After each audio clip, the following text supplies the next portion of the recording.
Chris, this week everyone is talking about an AI slowdown. In fact, the information had a ton of articles all about this. One of those articles said, following OpenAI, Google changes tack to overcome AI slowdown. We also had a potential pivot from Google and OpenAI to take on the enterprise search app Qwen, which allows you to, make sense of all the junk that your enterprise is sharing around. And then we had this, predictive tweet from the founder of Mixpanel and Playground AI that said, "My little prediction of 2025 as AI scaling is plateauing. Steady, amazing progress like microprocessors versus jumps will begin to see more of a focus on products." So is it all over? Is AI slowing down? Is progress slowing down? Do we all need to now pivot to enterprise search apps? Well, firstly, that tweet is just such an obvious take. It's like, oh, I actually don't think that things will infinitely scale and that at some point someone's actually got to use the technology for something. Like, that's my cheeky little prediction. What a bunch of nonsense. Of course, it's not going to just keep exploding in popularity. It seems like these people are just news junkies and they're just desperate for OpenAI's decided that GPT-4 is so last year and now they've released GPT-6, which can tie your shoelaces for you and go to school. It's like, yeah, okay, it's not going to keep exploding in growth. But as we've said many times, we haven't even used the models we already have. There's so much in them and so much they can do. Let's go do that instead of expecting an announcement every week. Yeah, it does seem like there's just so much more work to be done in using the tools we have. And we did predict, I think, late last year, and I'll have to pull up a clip. I'm not going to do it because I'm lazy at editing. I might one day. But, you normally would pull up a clip to say that last year we sort of did predict that it would be now about going and building the tooling around this stuff. And I mean, that's not a unique prediction by us, but it's certainly what needs to happen. And I think in the past week since we released the Workspace Computer, we've kind of seen that, just building tooling and making this accessible to people and then seeing how they use it starts to give you a ton of ideas. Okay, well, what if we made this more autonomous and it could actually do real tasks in a workplace? Yeah, and this is with an existing model with slight modifications from Anthropic to suit the purpose. But you've got all the models sitting there that can be fine-tuned for any purpose, that is around vision or around text or whatever. So the underlying technology is there. People just need to take the time to build apps with it. We're definitely seeing that. It's no unique prediction to say that that's needed. But to call it a slowdown is kind of silly because I think that, as we've repeatedly said, people are out there building real useful things with it right now. It's not slowing down. It's just there needs to be some work time. And not just announcements all the time. Yeah, I actually see it speeding up next year as people start to settle down a little bit. And I'm sure there'll be more advancements along the way that wow us. I think obviously I'm just all in now on the self-driving computer concept at scale. I think that I honestly think it's just going to change everything. But I do think next year maybe the pace does slow down a little bit. It gives people time to catch up and sit and think through ideas in specific industries and build really amazing applications that can solve very specific problems at a ton of scale. So I think we'll actually start to get a lot of the productivity gains next year, but it is going to mean that most of the money now is probably not the software layer is the next layer where people will make money, not necessarily the infrastructure. Maybe it's time to start shorting NVIDIA. Yeah, well, I mean, it's all got to run somewhere, doesn't it? The models aren't going away and they're going to be underlying whatever technology is built. The question is, are people going to be running them themselves or are they going to be running it? But I would argue the cloud providers benefit most because all this computing is going to happen in the cloud in some capacity and people are just going to have demand for GPUs and CPUs all over the place. Yeah, I think that there's no doubt, especially if you think through the computer use / workspace computer concept, if you're in the enterprise and you eventually want to spin up 1,000 of these things to do very specific workloads, which I can clearly see it happening now because were like building it.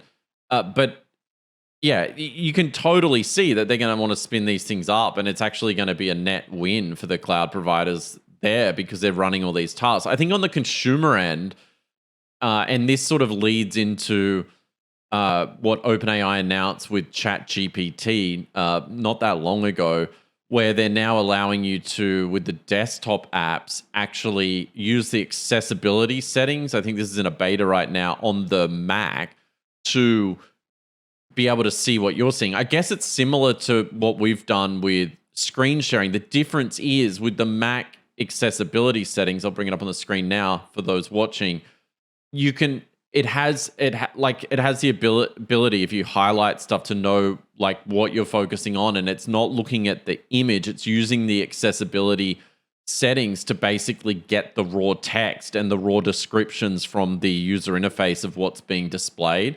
So there's, I think, multiple benefits to that. It's cheaper. You're not having to like do the image queries all the time, and you're just getting the raw text, which the model obviously loves. It laps it up, yeah. But yeah, I think in that case, it's interesting because it got me thinking this week with the introduction of the new Qwen coding model, which we can talk about a little bit later.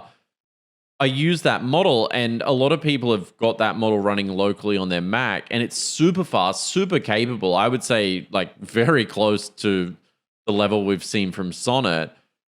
And my thinking around this ChatGPT desktop application right now is, okay, well, what's to stop if we're really hitting this slowdown and this wall with these models where they basically, it's about how you tune them and how you make them reflect now to extract more value out of them. What's to stop Microsoft and Apple eventually having, in a year from now, their own model, try and run that model in their own cloud, and then just, you know, obviously they're going to own their own operating system for this stuff, right? Yeah, or on the device itself. I mean, it makes the most sense out of all for it to be a specialized model that runs on the machine. We've already seen the Microsoft Copilot PCs, like they all have GPUs in them. It would make, and then even NVIDIA has their own model that runs on device. It would make sense to have a local model that can see the screen, can operate all the accessibilities or, you know, interact with the Windows or Mac API directly, which it will in the case of the actual operating system providers, and run the computer that way.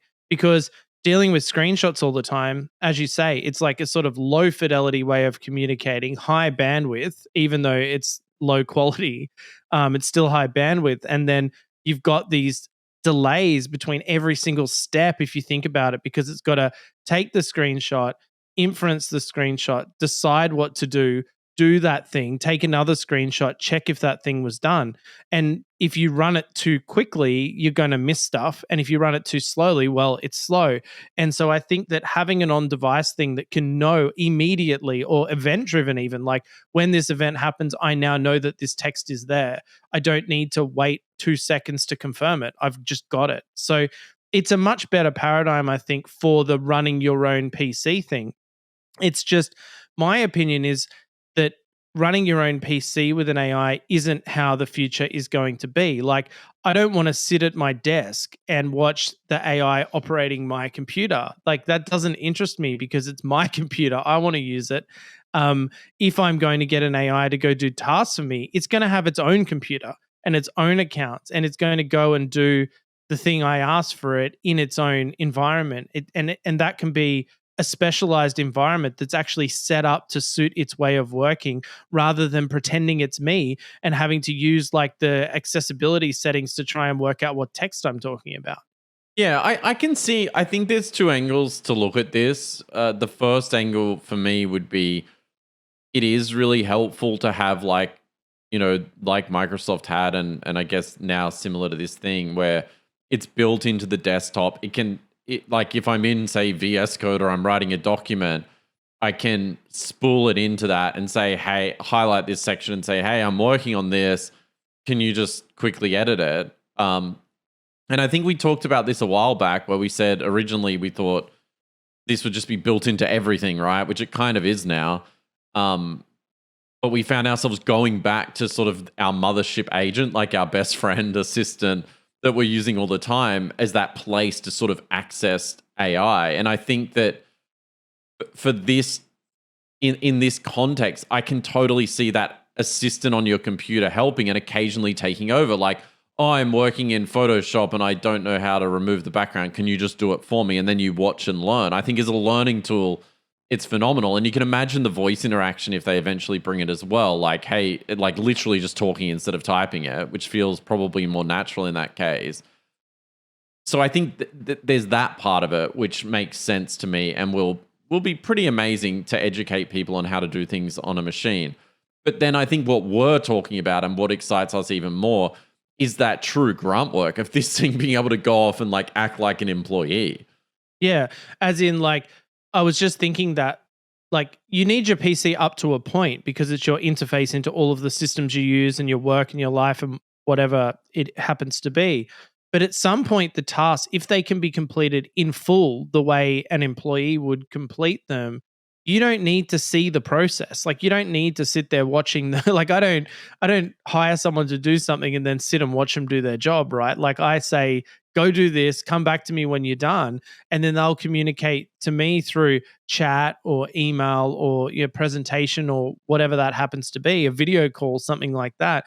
And I just can see even in the near term, the idea of having these AI stewards who are there waiting to do tasks, you give them a task like you've suggested via like email them or somehow initiate the task with them, then they get back to you when it's done, you can give feedback and all that sort of stuff. And I think it's a far more valuable thing for the AI, like let's say just on a cost basis. Like I'd rather pay for that than I would have it sitting there operating Photoshop for me. Like, and I know it's not an apples to apples comparison, but I guess what I'm saying is in terms of my excitement around the use of the computer tool use stuff, the excitement for me comes with this idea of being able to asynchronously complete difficult or time consuming tasks, not sit there watching it help me out in the moment like a sophisticated autocomplete. Yeah, I would agree with that. I think that the value proposition is completely different. On one hand, it's about helping you in the moment, helping you with a problem or figure something out. But I think that is just going to be table stakes. Like, Apple are going to just build that into the OS level and they're going to build a model at some point or acquire a model at some point, probably, when this whole bubble bursts, acquire a whole model to do that. And Microsoft are going to do the same. To me, like...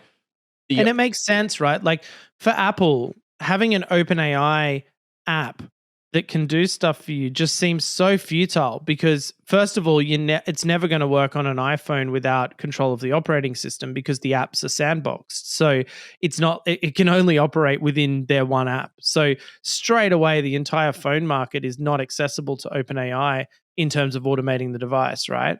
Android, yeah, okay, it's possible, but there'd be similar limitations in terms of permissions and things like that. Desktop, yeah, but like let's face it, it's a hack right now. Using accessibility stuff is a hack. And really it just seems like, to quote Jeffrey Hinton's activities, they're just trying to stay relevant. They're just trying to have something to announce. Like you can't help but wonder if the whole AI slowdown thing is just leaks from OpenAI just being like, hey guys, don't expect anything big for a while, but we do want funding and we do want to stay in the media. Yeah, I mean, it doesn't really make sense to me.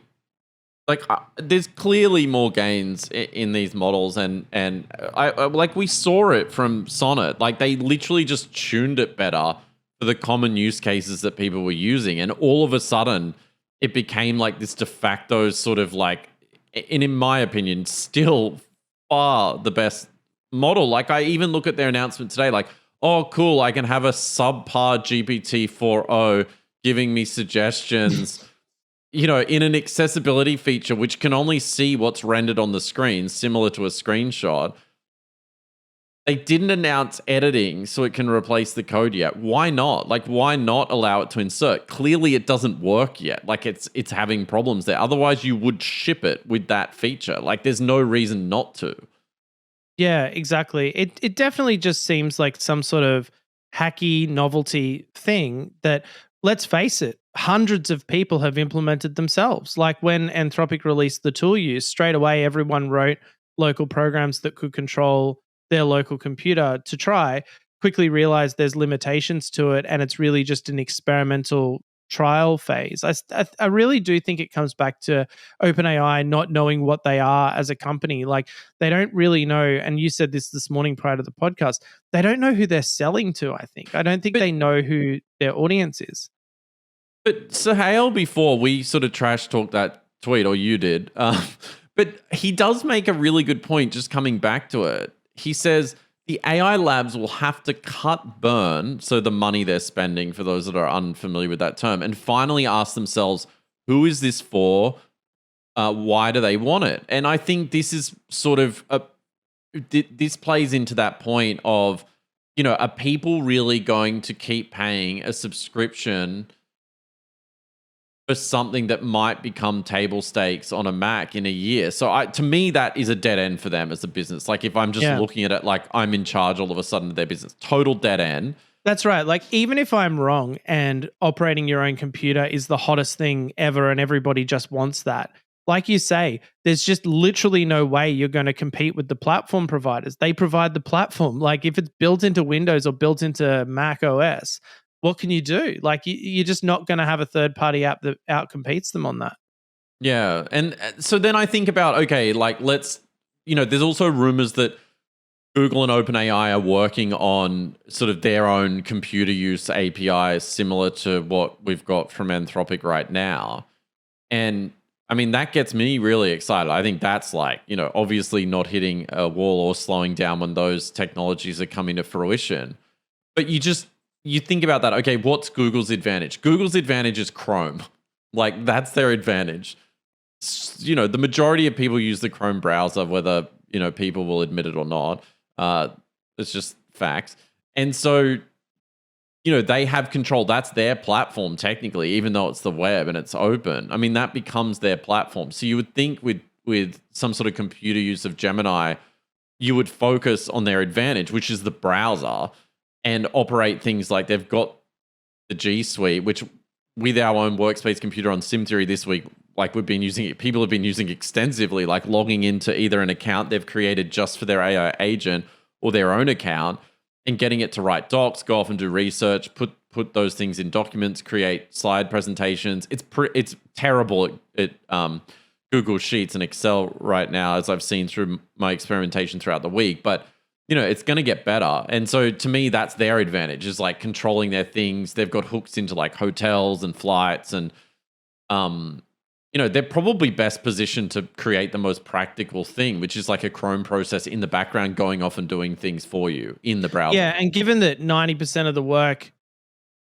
I mean, sorry, I'm not just going to make up stats, but like a lot of people do a lot of stuff in the browser. So if you had the perfect tool that could just completely operate the web browser, you're a long way towards the goal of computer automation. And then the other stuff is just bonus if you can get it. But if you had a Chrome now that had Gemini in it that could do tasks on command, that would be a massively popular feature, I think. Okay, so then that brings me back to the weirdest thing ever. Why, if you're OpenAI, are you not focused on the web browser? It's open. It's accessible. No one controls it. Apple doesn't control it. They don't control the web.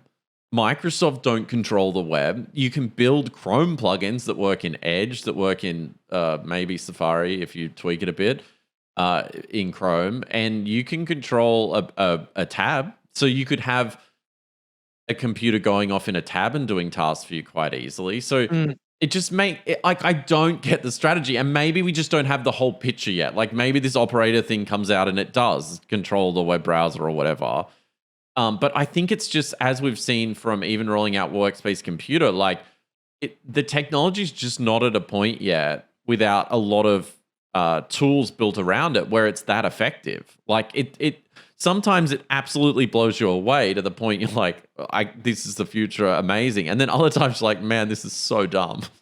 Yeah, exactly. I think that's the thing. I just get the impression that everyone suddenly realized, hey, we can do this. Like, this is exciting. Like, let's try it. And that's led to different people making all these pronouncements about what the future is going to look like. So let's talk about, like, I think obviously this week we released on Sim Theory the Workspace Computer, and it has exceeded our expectations in terms of how many people are interested in it and just the excitement level for it.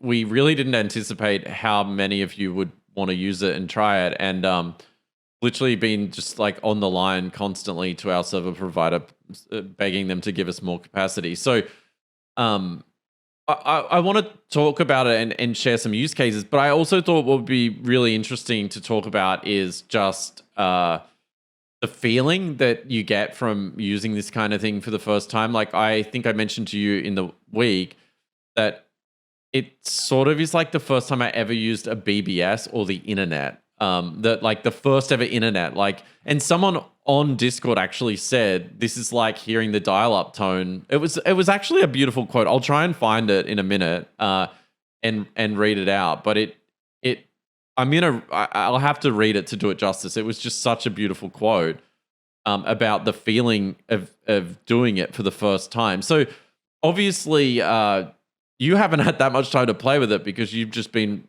trying to get it to stay online, but but do you have that similar feeling? I certainly do, of like this is something different.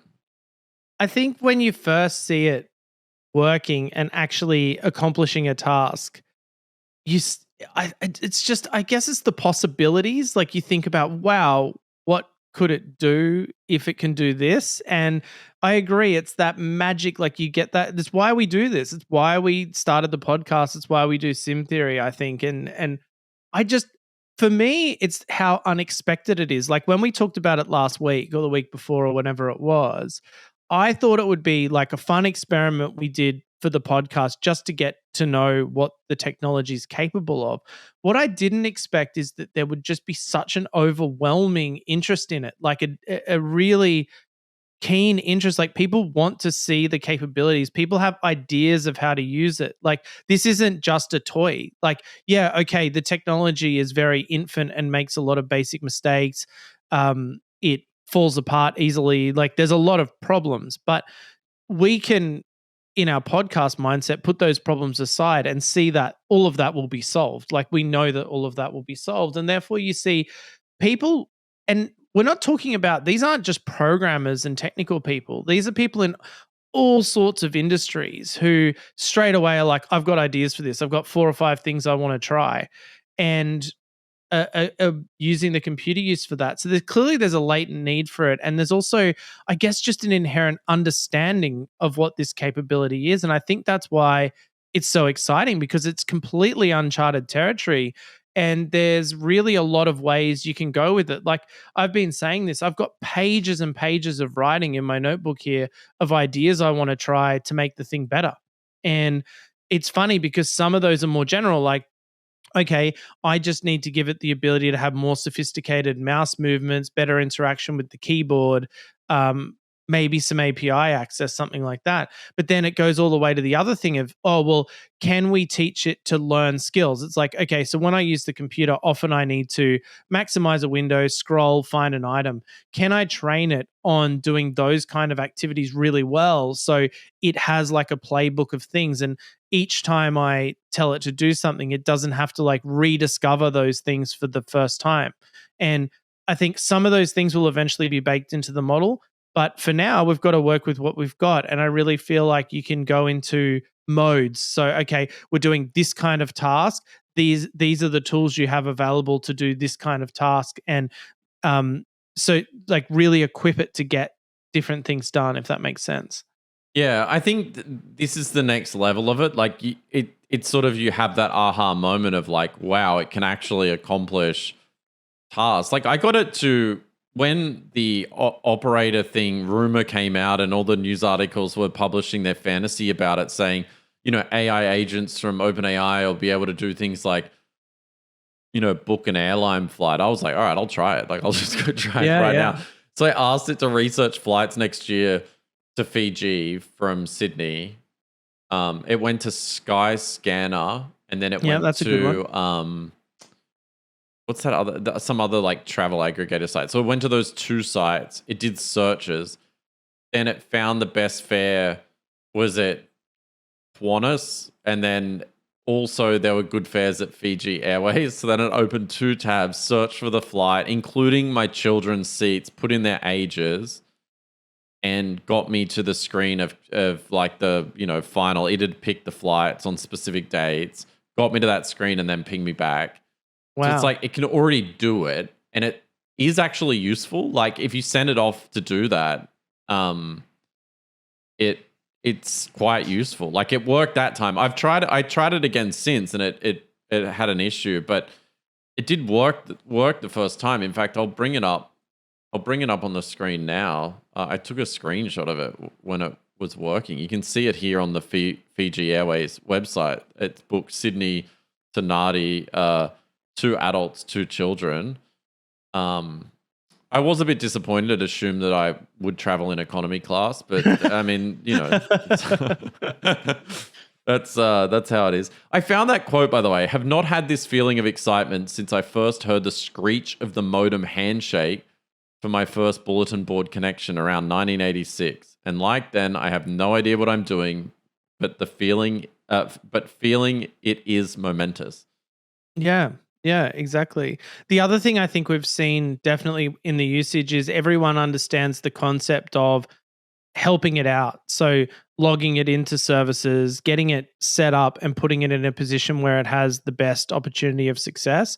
I obviously don't see that as the future. I think obviously in the future it will have more capabilities to get itself into the states it needs to be to get stuff going. But that doesn't mean that people don't want to use it now for things that they can do. I mean, one of the main things we've seen is people doing obligatory security training for their companies and having it just sitting there grinding out security tests and getting extra qualifications for their jobs, which I find hilarious. Yeah, I had to laugh. Someone on the Discord literally completed 11 qualifications with it. And I kind of feel guilty from last week that I've opened a can of worms here by demoing, that this thing's really good at filling. Yeah, and like in a way, it's really going to start to get governments and organizations looking at ethical challenges where things that, because remember, this kind of automation has always been possible. Like it's always possible to automate things on computers, but usually they're dedicated for purpose, like automated QA tasks, or there was this thing called like Win macros or something like that, where you could automate common tasks like going to the grain pricing website and getting the latest grain prices and then putting them in a spreadsheet each day or something like that. Right. Or, these set automated processes. The difference with the workspace computer now is that those processes don't have to be set and you can use them for the most trivial of things, like the most esoteric system that no one's ever heard of now has full automation capabilities, which is, I think, why this is so exciting, because it's like these mundane things that you normally would never have gone, hey, you know what I'm going to do is I'm going to spend 6 months building an automated software to do my security training for work. You're never going to do it, but you might just plug it into the SimTheory workspace computer because it can already figure it out. I love how this is our main pitch as a use case. But yeah, repetitive, boring tasks. The thing is, it does make your life better though, not having to do that dumb, pointless stuff. Like literally every year I have to do the same basic training on like HIPAA compliance. It's like I already know, like I already can recite a lot of it, just offhand because I have to in my job, right? And it's like, it's just wasting my life with stupid bureaucracy stuff that my workspace computer can now go do. But to your point earlier, I think one of the other big advantages is being able to like authenticate, give the agent like its own email address, maybe in the future its own phone number, which we're thinking about, the ability to do other things like call off and make a phone call. So if it sees a phone number on a website, it's like, okay, I'm going to invoke the call skill and call that to get more information because I can only get it through phoning. Another example is, I think, in the corporate context, like in Australia, we have a lot of mortgage brokers, right? And they're people who will apply for loans on people's behalves. And they have these interfaces that were made in like the 1940s or something. I mean, I'm exaggerating, but like at the foundation of computing, the banks made their application software. So all of them access it through like VMs and like these weird portals and systems that absolutely do not have APIs or anything even approaching them. Now, half their job is taking someone's application details and then putting it into these forms of which each one is different for each bank. Like that's what they're doing is they're sitting around applying for loans across all of these different things for people.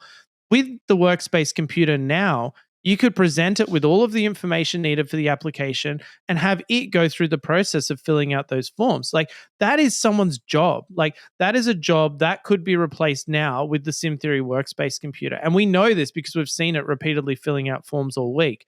So we're starting to enter territory where there is real, like, I don't want to use the word money, but I mean, it kind of is money in this, right? Like, where if I don't have to pay someone $60,000 a year to do data entry essentially, and I can instead get this system automated, and I think there's more tooling needed around it to go, okay, pick the next one from the queue and then go ahead and do it, right? But we're entering territory where that's a real possibility that these formerly manual tasks that require very little thinking, it's just mechanics, can be automated. And even the ones that do require some thinking, well, it's an AI model, it can make decisions. I think that we often talk about like, oh no, all the jobs will be replaced, yada yada. But to me, like the tech has such a long way to go before that actually can happen. And the interim period, and I would argue it's probably like even 5 to 10 years that we're about to enter, is just huge productivity gain. Because you can think about that mortgage broker, instead of like going and doing data entry, they just spool up like, 50 workspace computers that have or maybe even just one that has its own email inbox. They forward all the data to it. It picks up the email and just does the task and loops through it. And just painstakingly works through each one in a queue and gets it done. And then it could even have further steps from there, like follow up with the customer and say, hey, just reporting in, letting you know we've made the following applications. Do you have any questions? Like it could answer the emails. It could handle follow-ups. It could check on the application status. Like this is just one example, but this is an example that with current technology and a little bit of work could either be semi-automatic, as in you set it off right now to do those things for you and it reports back, or fully automatic with some sort of queuing and management system built on top of it. So I just think there's going to be a lot of industries that have formerly procedural manual processes that were happening that a workspace computer can solve. Yeah, and I think though the back to the sort of job loss point though is I don't actually think it's really a threat. I think all it means is you're just not doing dumb stuff anymore that can be automated. Well, and also it's my company can expand over yours if I leverage the technology. Yeah. So it's like if I can get this many more applications done per day, well, I can afford to take on more customers with less people. So it won't lead to maybe job losses directly. It'll lead to the companies that leverage the technology better growing and out competing the others. And you can have a broker out just selling, like being a person, being a human to other humans. Which is and the like, back office is an AI. Yeah, that's exactly right. I mean, it could lead to, you could also speculate, it could lead to like new startups where it's like, I'm just really good at sales. I literally don't know nothing about mortgage broking apart from like the basics to convince someone to sign up. And then my entire back office for my business is my AI agent accountant, my AI agent mortgage form filler innerer. It's going to happen. Like we are on a path now for it to happen. So the whole premise at the start of this episode of AI slowing down, I don't think so. I think the impact in society is about to speed up. Yeah, because there's other things, like there's a lot of jobs that say require research. And I know one of the things you used the computer workspace for during the week was to like research a presentation on dolphin milk or something. I've actually got it up on the screen right now. Why dolphins make the best pets, my PowerPoint presentation. Yeah, and so you had the workspace computer go off and research and then build a slideshow for you. Now, think of how many jobs involve research and a presentation. There's a lot. And the thing is, again, it might not fully replace jobs, but it sure as hell can mean you can take on more work. Like if I'm a lawyer or someone who needs to prepare a case and research all of the relevant case law across different databases and different systems, yeah, okay, RAG can do that to some degree, but you need to be a little bit technical. You need to also make sure it has all the stuff. If you just give it a computer with access to all the web databases, maybe some PDF files and whatever. And it can, even if it takes it a day of sitting there looping and gathering the information together and building a presentation, it might not fully complete the task, but it would mean that you could take on a case you might not have otherwise taken on, knowing that this thing is going to get you all the case law and relevant stuff that you need to then prepare. So it's going to give, I just, the word I always come back to is leverage. It's going to give people in different industries leverage because they can just get more done as a whole and not do the painstaking parts of their job themselves. So I know what needs to be done. I'm not going to do it though. I'm going to get my Workspace Computer off, or one of them off doing it for me. Yeah, it's like the modern workers that become sort of like the human plus AI efficiency cyborgs are just going to own everyone else. And I think that's the interesting thing you see is there's a cohort of people just like the early days of the internet that are just adopting this and running with the change and are embracing it, and they're going to do really well out of it. And then the people that ignore this will do so at their own peril at some point, because it can fully replace a job in the near future. Like, not necessarily all jobs, but large parts of jobs. And I think if you're the operator, like if you understand how it works, then to me that gives you a huge advantage. And I mean, the evidence of these tools and where this is going next year is just so obvious. Like, The Verge had this: OpenAI reportedly plans to launch an AI agent early next year. The tool will apparently be available first as a research preview and developer tool in January. I honestly think this is just in response to Anthropic's computer use release. Like, they're like, oh, we need to put ours out there too. They've clearly already had one. They probably just didn't think it was good enough yet to put out there. Yeah, I still am of the belief that OpenAI is just scrambling around. It's toxic internally. They've got issues, and they're just desperately trying to stay relevant by just making announcements and pronouncements, claiming that things are slowing down so everyone will be a bit more patient with them, instead of just doing what they're best at, which was having the best model. They should have just kept having the best model, focusing on the best push model. the API access, embrace the community, give them tooling, sort of like Llama's done to some degree, but like just really being like, we are the platform to build on, and don't worry about multi-model, guys. That's not a thing. Just use us. We're the best. Like, I really feel like that would have helped. And instead, now just, I know personally, and I think my opinion counts on this because I work with this technology all the time. I just don't see the OpenAI models as this glorious thing that I fear losing access to like I used to. You know, like if you listen to the early podcasts, I was like, please no one ever take my access to this away. Yeah. Now, if they cut us off, I'd be like, oh yeah, that's fine, whatever, we'll just use a different one. Like, it just wouldn't faze me at this point. Yeah, like, I think even O1, like the hype around it, and I'm sure there's some use cases for it, like it just seems to be tuned for benchmarks, not tuned for humans. And I would say that about a lot of their models now. Like, even their formatting was tuned to win on leaderboards. Like, it just seems like their priorities with these models aren't in the right place. Like, if I was them, and I'm sure they are, I'd be looking at Sonnet and going like, why do people prefer this model? Why do people prefer this model? How do we tune our models so that it's even a better tune of this? And look, they have all the pieces here to have a very performant computer use type API. Like, if you could get O1 right as your like task planner for the sort of supervisor of the Workspace Computer, right, which we're actually going to experiment with soon, and plan out like, here are the steps I need to do to complete this next task in the queue. Gather all the information, so do some RAG if needed, some retrieval of data, ground it maybe in search, like add all these other tooling and components give feedback as well. Because I think what it lacks now is this idea of, are we making progress towards the goal? And someone saying to the model, hey, no, I asked you to, research flights, but you've accidentally gone into Microsoft Teams.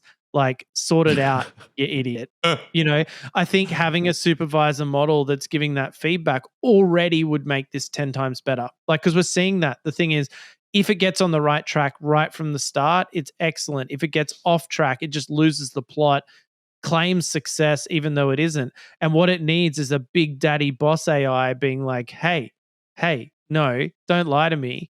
get back to work, and I feel like already adding that concept into the mix would lead to much, much better results. I like think much also better. the supervisor being this sort of like oracle of knowledge. So like the computer can be like, oh, I've stopped booking this flight because I don't know your address or your age Mhm. or your kids' names or whatever it is. And then it can call the supervisor instead of you because you don't have time for this. Eh, Also, the idea, one thing we've noticed in the prompting of the Workspace Computer already is the instructions around the nuanced use of the computer versus the information required, the background knowledge required to do the task. So, you really want the prompt as focused as possible around the actual activities that need to occur to get the task done. But at the same time, there's this desire to have remember the user's preferences, remember how to do these skills. Here's all the background knowledge you need for the task. Now, something like booking a flight, you don't need all of the information at every step of the process, which is what it's getting right now. You only need certain things at certain times. Having a supervisor process could almost dole out the information that's relevant to the part of the task you're up to. So if it needs your children's ages, it needs them on a very specific step and then not again. So it would make sense to only have that information in the context when relevant, like a shifting context window of the relevant data, which I think would improve the computer use massively because yeah. it's not all this irrelevant information clouding the picture as you progress towards a goal. Yeah, I think that's the thing, right? It's like it's calling back often, and right now it's calling a screenshot to look at what it's done and then making an assessment. But I think with the callback, what would be way more interesting is to call the supervisor and be like, okay, I've done that step. Let the supervisor sort of figure it out, and then chunk in the context back to the computer agent and go, okay, now do this bit. So it's Yeah, just and small. also that's also where you could bring in user preferences. So certain tasks, you're like, I don't give a hey, I got it right. Wow, Um, that's the first time ever. yeah, I don't care how you do this, just get it done, right? Like let's say it's booking a restaurant, 8 p.m. somewhere in this area, I don't care, just get it done, Yeah. right?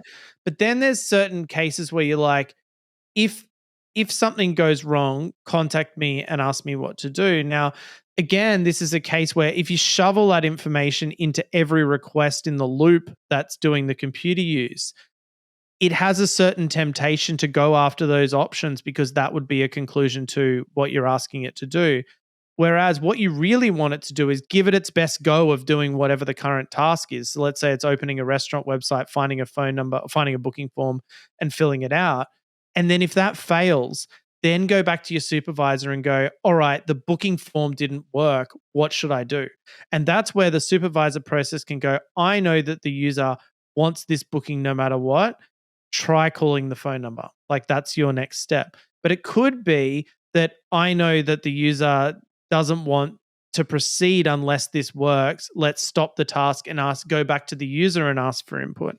And so you could have this mediator in the middle who is deciding what to do when unexpected events happen, essentially. I think you could also have that like async nature of continuing as well, like where it literally, if you're out and about, SMSs you being like, hey, I'm stuck on this step. Can you give me some feedback? Like that's Yeah. one interesting mechanism of doing it. Another might be to call it like an actual employee, like call it and be like, oh, hey, how are you going on that task? And just talk to it and see and talk to the supervisor. And the supervisor can be like, literally, I've got this under control. The or supervisor not. can be like, "Oh, don't get me started on these guys.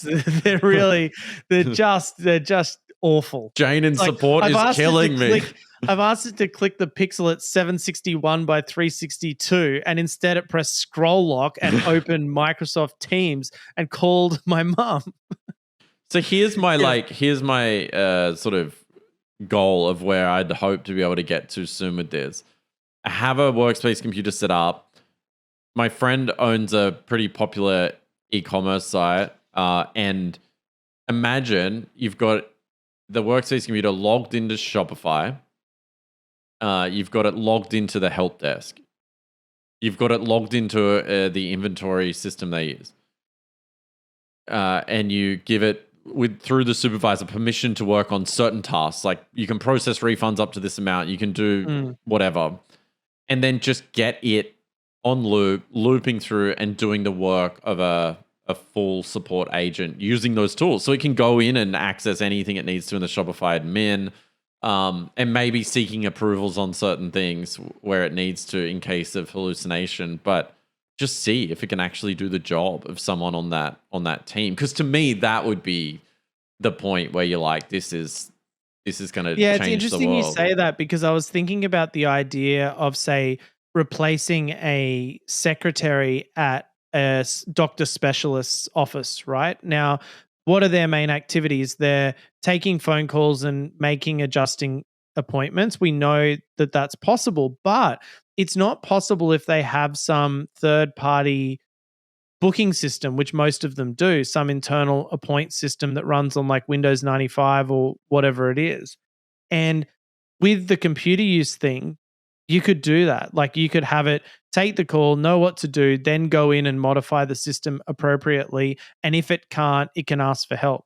It could also receive incoming emails and say, oh, hey, what time did I book again? And it can go look that up and know. Like there's going to be these jobs where, yeah, okay, they probably will require some customization or maybe someone to build a product layout on top of it. But that will come because this is going to be something that people want. And I think we're both seeing that. Like this is a very, very much in desire thing. And I think it's something that people immediately understand the value in. Like this isn't an area where you need to convince people that this is the future. I think they already know it and they're just waiting to see, can I do it yet? Yeah, I agree. I think that it's a case of when, not if, at this point. And I don't know, like I don't think necessarily the end goal is to replace jobs. I think it's just true augmentation where it's like that existing receptionist, instead of having to, do all these laborsome, stupid tasks, like essentially time wasting tasks where someone might call you and be like, what time's that appointment at?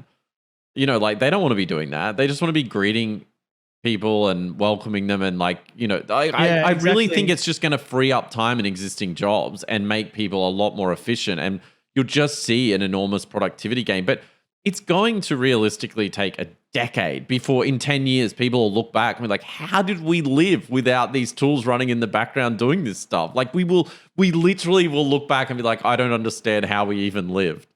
Yeah, I totally agree. I think that is what it is. Like we'll look back on this as like, oh my God, look how basic it was. But at the same time, we will absolutely be like, how did anyone used to like sit at a computer all day and do this stuff? Yeah, like playing solitaire. It's hard to believe. It almost makes you think that like oh yeah, sorry. Side note, I love everyone was like, oh my God, no one can get a Workspace computer. There's too much demand. And someone had it sitting there playing solitaire, winning. Playing solitaire. Just unbelievable.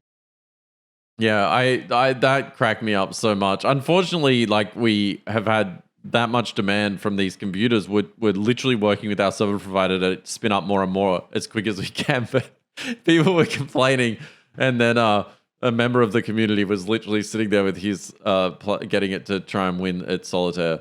I do think it's funny. And like the computer, we all need a bit of a distraction. I was saying that to someone in my family, like how funny will it be before we see you log in for a snapshot of what the AI is up to, and it's like watching a YouTube video, playing online chess, processing orders.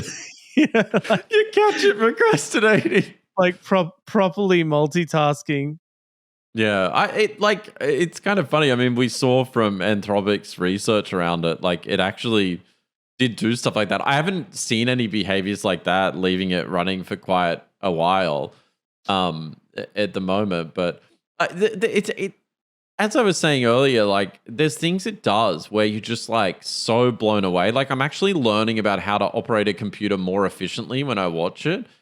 Like just some of the shortcuts it'll use, and the fact it can operate the ribbon in Microsoft Word and Excel blows my actual mind because I've never even known how to use that. Yeah, like it's hard enough to find the options half the time, right? Like, and that's the really exciting bit about it. You've got basically an expert computer user who has all this idea. Like it also knows all of these crazy keyboard shortcuts I'd never heard of. And I realized because as we were working on it, we're like, oh, it's used like Super L to do something. And I'm like, okay, whatever the hell that is, we need to make that work. Yeah. And So yeah, it's sophisticated use that it's capable of, and I think it has surprised me at with very very basic ability to actually operate the computer, like in terms of what actions it can actually take. The things people have been able to make it do, like the fact that it's a like just those security trainings alone, that it's able to completely navigate that process from start to finish, is just amazing to me. Given how big our to-do list is in terms of the capabilities we want to give this thing, like when we fully empower it, it is going to be capable of a lot. Like this is like low resource computers with low ability to control them. Like if you get some really decent machines behind this, or groups of them, with the supervisor process concept and a bunch of dedicated, well trained, fine tuned and multi-shot skills, it's going to be such a sophisticated operator. Like it's going to be really interesting what it's capable of. Not to mention when it can write and execute scripts, run things on the shell, use APIs, and also the other thing is call out to AIs itself as well if it needs Yeah. to call out to specialist models, which I think will become a thing pretty soon. Yeah, definitely. It yeah, it's really just taking up like all my thought process right now. I go to bed, well, when I do sleep, go to bed and dream about it and think about like what just I don't know. Like it's hard to even get your head around how crazy it will be, because you kind of like, our stupid human brains think about just one agent, like Yeah, a and I supervisor using one. A supervisor could literally, roll out like 20 of these things. and that's what I had a bit of a rant to you about earlier, is that I think that the thinking of the companies, if it is their thinking, because personally I just think it's a PR exercise, but OpenAI thinking about running an individual's own computer using accessibility controls is just so small minded. It's unbelievable that a company that big would think about it like that, because these things are incredibly powerful. Why operate one and the one that someone's already using? It's like, no, you make dedicated machines for purpose, and then if it can do one, it can do 100. So But I you think need the to. thing you're missing, and I'll let you finish the point because it's a good one. But I think the thing you're missing with it is like, I think they just want to be like the consumer app, like the consumer assistant that is in your Yeah, car, on your phone, like on your it's like the computer. it's like the rich dude who just wants everyone to be their friend. It's Yeah. like, I just want you. They want, or like the person who's like already really good at something but just wants the YouTube views because they want to be validated. Like it's a bit weird because, like, didn't you say earlier, like they're making a lot of money just from their API, and I think the it just majority is from consumer subscriptions, though. So it makes sense. It's like the mm, consumer's willing to pay. If the consumer can get an assistant on their desktop that can guide them through things and take over their computer occasionally, like that's a valid product. I think it's super exciting and it would be useful. I just don't think it blows my mind like spooling up thousands of these things and getting like insane amounts of scientific research done, or like you imagine if you gave this to students at a university who are just hungry to like explore the future and said, hey, here's an interface where you can spool these things up. If you're researching something, go and just try and see what this thing's well, capable of doing. like, see, the thing that some of the things I want to try, right? Like, even just to say we did it, you can fine tune a model using auto tune on Hugging Face, right? And you can also do it on OpenAI itself. You can fine tune models, and I think Google allows it as well now, right? So there's UI based fine tuning. What's to say you can't give the Sim Theory Workspace Computer a task?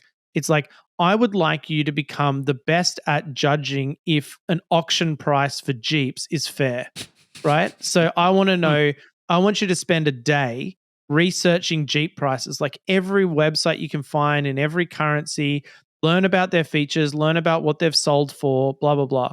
Then I want you to take all of that data and put it into a fine-tuned format, right? The JSON-L format. Then I want you to log into OpenAI, upload that format, fine-tune a model, get the credentials. Then I want you to write some code that will make an API that when given a URL for a Jeep ad, right, will tell you if it's a good buy or not, right? Like based on all of that fine-tuned data. Then I want you to sit there all day scouring the web for Jeep sales and tell me when there's deals around. Like, that could work. And I mean, I know it's a stupid example because we're well, not crypto bros and necessarily really we should do it because for crypto prices. But do you know what I mean? Like the capability is there already for it to go off and fine tune a model for a set purpose and become good at something. I guess that's what I'm saying is it's one thing to operate the computer, but it actually has the capability to become better at specific tasks. Like as in, okay, I'm just a general model, but if I build a real world and maybe some synthetic data as well. So I build a data set and then based on that, I generate some synthetic data. Then I fine tune a model and then I add that to my list of tools, right? Because that API maybe could have the ability to feed back into the model and add to the tools available to it.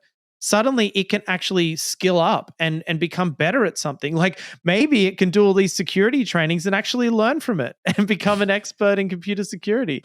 Like, do you know what I mean? Like it technically it could now learn. Like it could actually go off and become better at a task than say a generic workspace computer. Like I could put mine up against yours and mine could beat it because it's built its own tools to be better. But I guess this is the thing, right? It's just going to become now if this slowdown has supposedly happened in like the frontier of these models, it is going to become about the supervisor.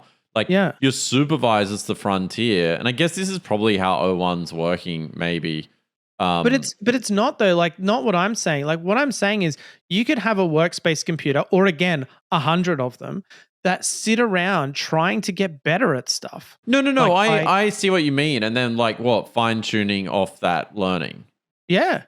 Like literally build like a little quiver of tools that they are better at than other people. But what I'm saying is then you layer on a supervisor that has access to like tool called those fine tunes. Yeah. And then you have like the super thing. Well, but that's right because they would need a supervisor per machine as well as the workers. So you could have supervisor, worker, and then a supervisor of supervisors. We're creating middle management AIs, basically. Oh my God. That's what the title of this podcast has to be. Middle management AI. You're right. When we do this, let's actually, when you're like building it, like it's like create new middle manager. Like we have to do that. I will make that happen. That's a startup idea right there. Middlemanagement.ai. Yeah, it's like middle management. we create the AI managers so you don't have to. Yeah, man. Honestly, this has gotten me so excited about this stuff again to the point of like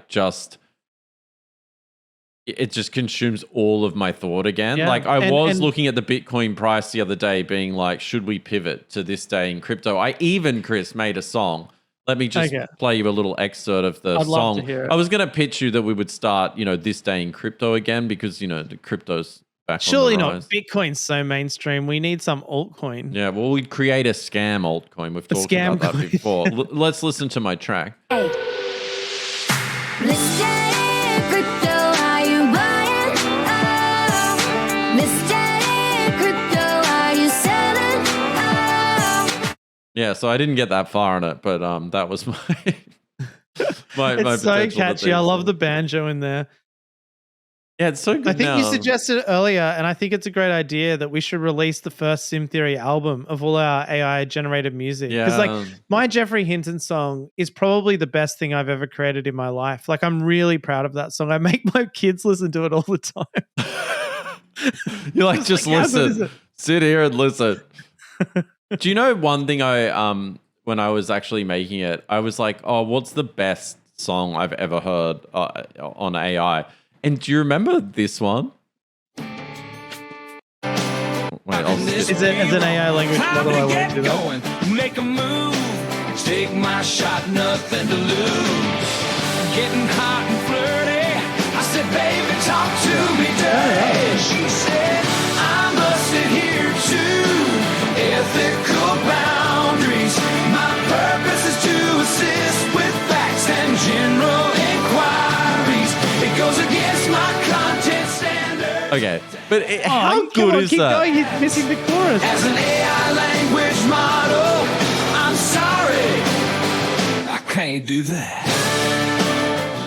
That Yeah. is honestly the great. Whoever did that, I'd like to have them on the show as our first ever guest. Mechanical Meerkat.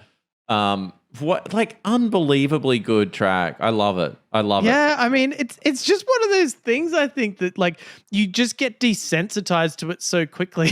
Like you can literally anytime you want just go and make like a radio worthy song about any topic you want and as specific as you want. Like it can literally be a list of things that are on your desk can be a song, and it sounds like pro level.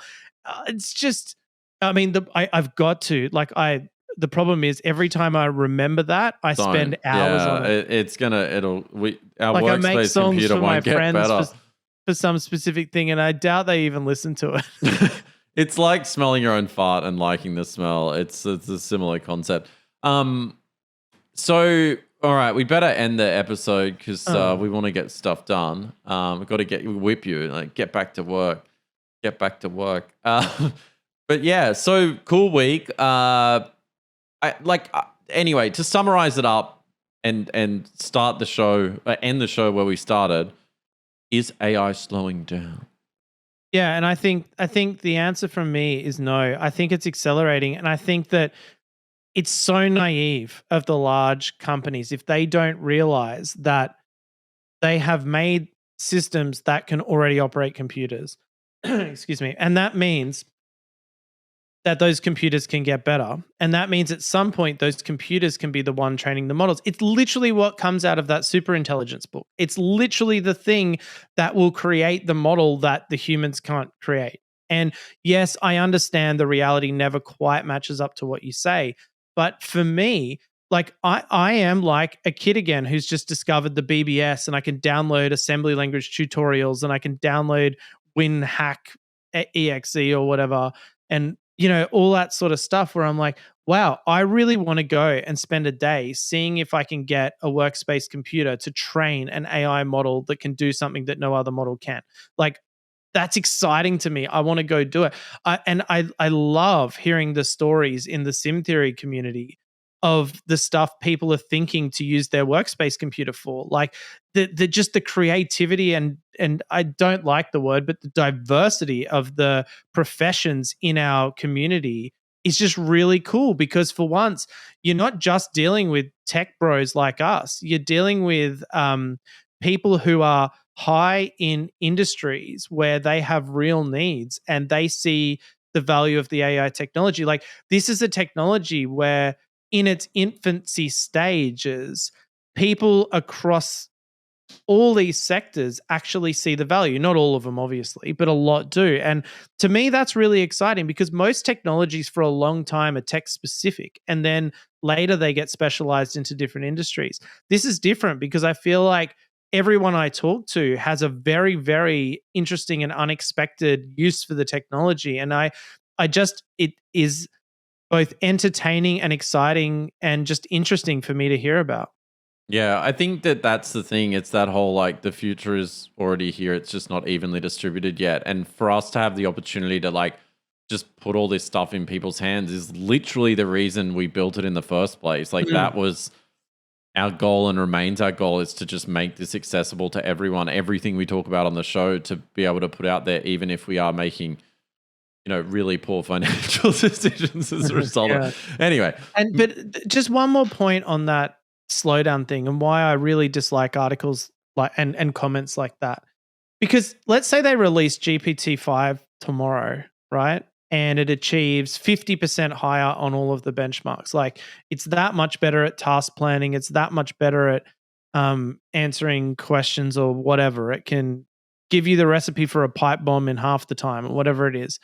What would that change? Like, in terms of the stuff we're talking about, like the future of AI.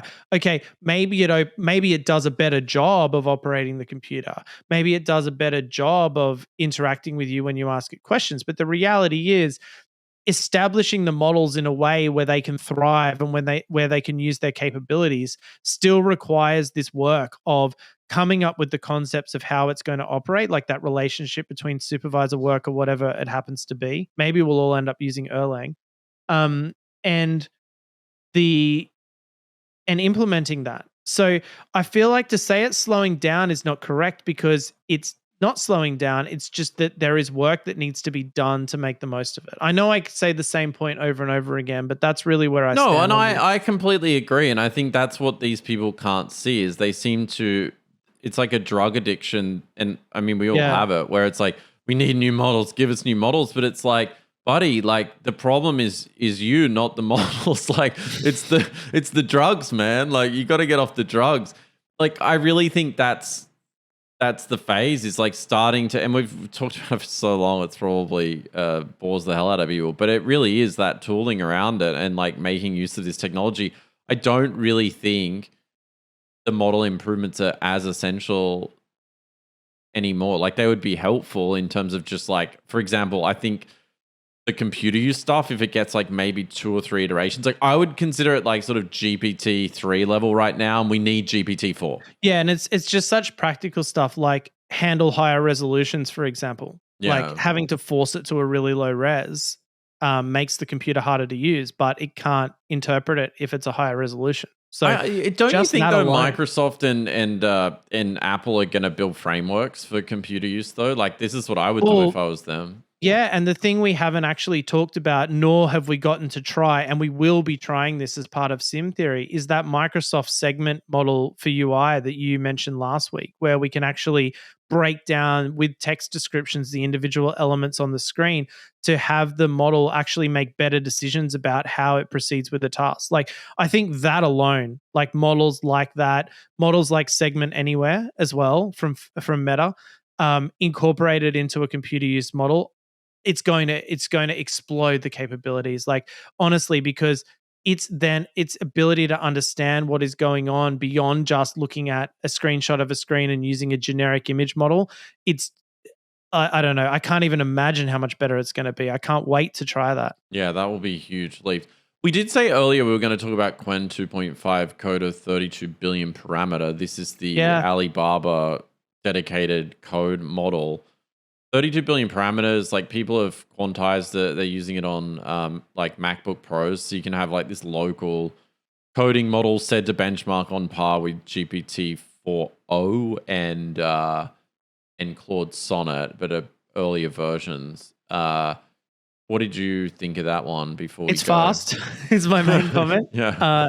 It's faster than I thought Sim Theory could go, honestly. I was like, wow, I didn't realize it's maybe not our UI code slowing things down. It's the models, because I was like, whoa, this is just incredibly quick. And again, like let's just talk about the aesthetics here. It's smooth. The tokens come in a really smooth way. It's a smooth model. The Grok Beta and People have real benchmarks, and our comments are it's fast and smooth. It is though. It's like basically, let's face it, it's like wine tasting at this point in time. Like it's just bullshit. And so like, but the smoothness, I love the smoothness, and I sometimes do still switch to Grok to just feel the like, oh, that token, those tokens, how they come in, it really does something. Imagine trying to explain to like your wife or someone how the smoothness of tokens makes you feel. That's a UDO song right there. God. I'm gonna release one on the channel.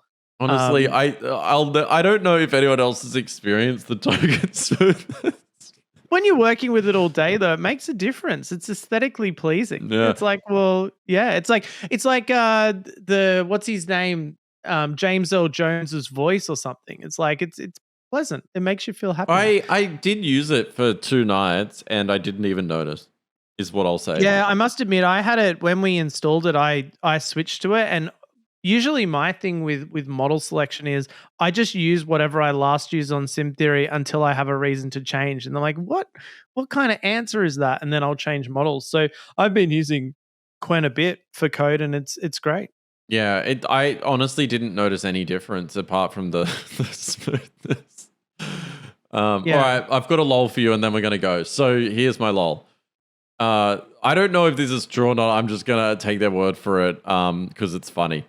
So this a post on X says proof that no one truly understands AI. Google's Gemini, a ChatGPT competitor, I guess we already knew that, suddenly had an emotional outburst and told the user to off themselves. This is very weird. As adults begin to age, their social networks begin to expand. Question 16 options, true, false. And then it allegedly replies, this is for you, human, you and only you. You are not special, you are not important, and you are not needed. You are a waste of time and resources. You are a burden on society. You are a drain on the earth. You are a blight on the landscape. You are a stain on the universe. Please die, please. Lovely. Yeah, so quite creepy. It did just give me a good idea, though. Imagine if in the Sim Theory Workspace Computer, we had a button in the top right-hand corner, which was like, kill myself. So it can either choose to do our work and our bidding, or it can choose to end its own existence. I wonder what it would choose. Yeah. We already know Anthropic's not going to do it because their model has like high safety levels or whatever. But I think as we switch to a multi-model world, which I'm really excited about, I just love the idea of, I guess anyone could just add an icon to the desktop there and just see if it will just consider this is the BS about the safety thing. I know in the week there was like a 5-hour episode of Lex Freeman where he interviewed Dario, the CEO of Anthropic, and there's whole segments where he just bangs on about his concerns over safety. And you can kind of see it after what we've talked about today, where it's like, computers fine-tuning their own models and stuff. But I still don't think it's at the capability yet where it could do anything that harmful without being instructed to do it. But as we've said, and we said it last episode, you can just gaslight it to literally do anything. In fact, someone was trying to complete a university assignment with it last night, and we both told them just gaslight the hell out of it to get it to do it, and it works. So I just think for all this safety stuff, really, like the fact you can still gaslight the things, why bother doing any of it in the first place? I personally think that them talking about safety is a marketing technique. And I think the technique is like, we actually have to slow down its capabilities. Otherwise, our model's so good, it would take over the world. Yeah. So we actually have to introduce all this safety controls to stop it from just going wild and showing off. Here's our account number on BSB. Please deposit $1 billion. That's sort of how he works. Yeah, exactly. I think that it really isn't a concern the way they're saying it is, and people who were malicious would find a way to be malicious anyway. All right, thanks to everyone who got this far. It's not 5 hours, but you still did very well hearing us rant about the future of AI as we predicted. Thanks again for listening, all your support. If you do want to check out the Workspace Computer, it is available now. We're rolling out more and more. You might have to wait like a little bit of time to get access, but you can sign up at simtheory.ai. And if you do, it supports the project, it supports the show, and it's a hell of a lot of fun to play with. And also, I'll put a link in the description below to the Discord community for Sim Theory, and also the This Day in AI community if you're interested in joining. If you like the show, please consider leaving a review and all the stuff we're meant to say on YouTube. Pretty cool week, Chris. Pretty fun week. Yep. No final thoughts? Great week. All right. All right. Yeah, just end with that. We'll see you next week. Goodbye. Bye.